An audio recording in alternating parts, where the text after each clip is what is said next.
ఈ కార్యక్రమానికి ప్రధానమంత్రి నరేంద్ర మోదీ, కేంద్ర హోంమంత్రి అమిత్ షా, రక్షణ శాఖ మంత్రి రాజ్నాథ్ సింగ్ తో పాటు పలువురు కేంద్ర మంత్రులు, ఇతర ప్రముఖులు హాజరయ్యారు. ప్రమాణ స్వీకారం తర్వాత సిపి రాధాకృష్ణన్ ఉపరాష్ట్రపతిగా తమ బాధ్యతలను స్వీకరించారు.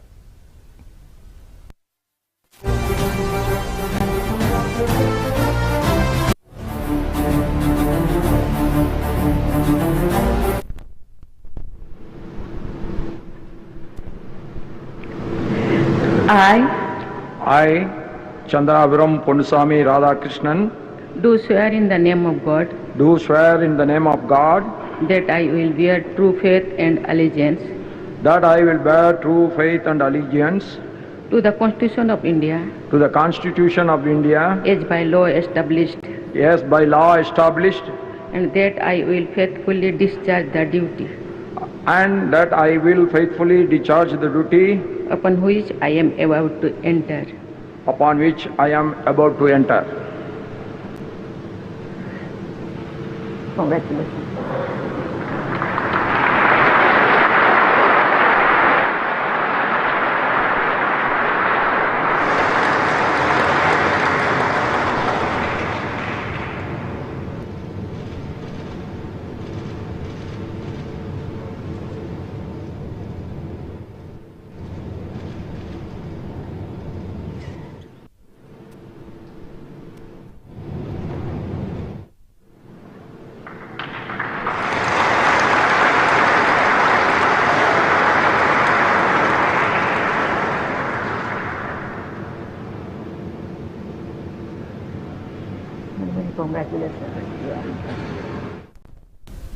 కొత్త ఉపరాష్ట్రపతిగా సిపి రాధాకృష్ణన్ నేడు ప్రమాణ స్వీకారం చేశారు. ఢిల్లీలోని రాష్ట్రపతి భవన్లో ఈ కార్యక్రమం ఘనంగా జరిగింది.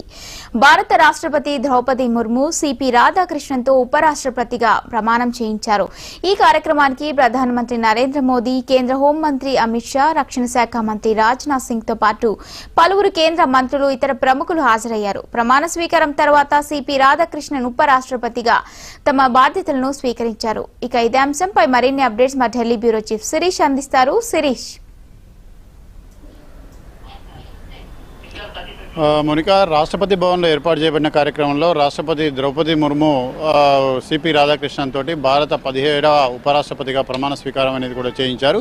ఈ కార్యక్రమానికి ప్రధాని నరేంద్ర మోడీ, కేంద్ర హోంమంత్రి అమిత్ షా, అదేవిధంగా రక్షణ శాఖ మంత్రి రాజ్నాథ్ సింగ్తో పాటు పలువురు కేంద్ర మంత్రులు హాజరయ్యారు. సుప్రీంకోర్టు ప్రధాన న్యాయమూర్తి బిఆర్ గవాయ్, అదేవిధంగా ఇటు ఎన్డీఏ భాగస్వామ్య పార్టీల నుంచి సీఎం చంద్రబాబు నాయుడు, అదేవిధంగా డిప్యూటీ సీఎం పవన్ కళ్యాణ్ వీళ్ళిద్దరు కూడా ఈ కార్యక్రమానికి హాజరు కావడం జరిగింది.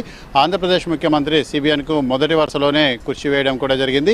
సో మొత్తం మీద కూడా ఆయనకున్న ప్రాధాన్యతను దృష్టిలో ఉంచుకొని ఈ నిర్ణయం అనేది కూడా తీసుకున్నారు. ఎందుకంటే ఎన్డీఏ భాగస్వామ్య పార్టీల్లో టీడీపీ అనేది కూడా చాలా క్రూషియల్ రోల్ పోషిస్తుంది. బీహార్ ముఖ్యమంత్రి నితీష్ కుమార్ ఈ కార్యక్రమానికి హాజరు కాలేదు.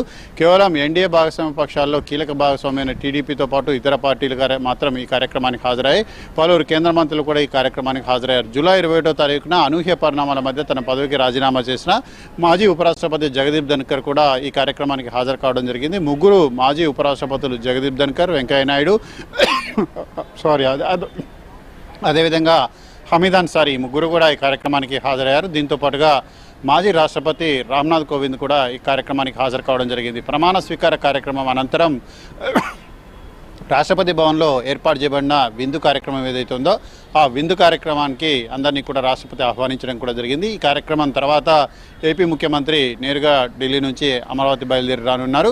సో డిప్యూటీ సీఎం కూడా ఈరోజు మధ్యాహ్నం కల్లా ఢిల్లీ పర్యటన ముగించుకొని అమరావతి కూడా బయలుదేరుతారు. అయితే ఈ రాష్ట్రపతి తేనేటి విందు సందర్భంగా పలువురు కేంద్ర మంత్రులు, ప్రధాని నరేంద్ర మోడీ తోటి కూడా ఆంధ్రప్రదేశ్ ముఖ్యమంత్రి, డిప్యూటీ సీఎం ఇద్దరు కూడా సమావేశమయ్యే అవకాశం కూడా ఉంది. అదేవిధంగా కొత్తగా ఎన్నికైన ఉపరాష్ట్రపతి సిపి రాధాకృష్ణన్ కూడా వాళ్ళు ఈ సందర్భంగా అభినందించనున్నారు.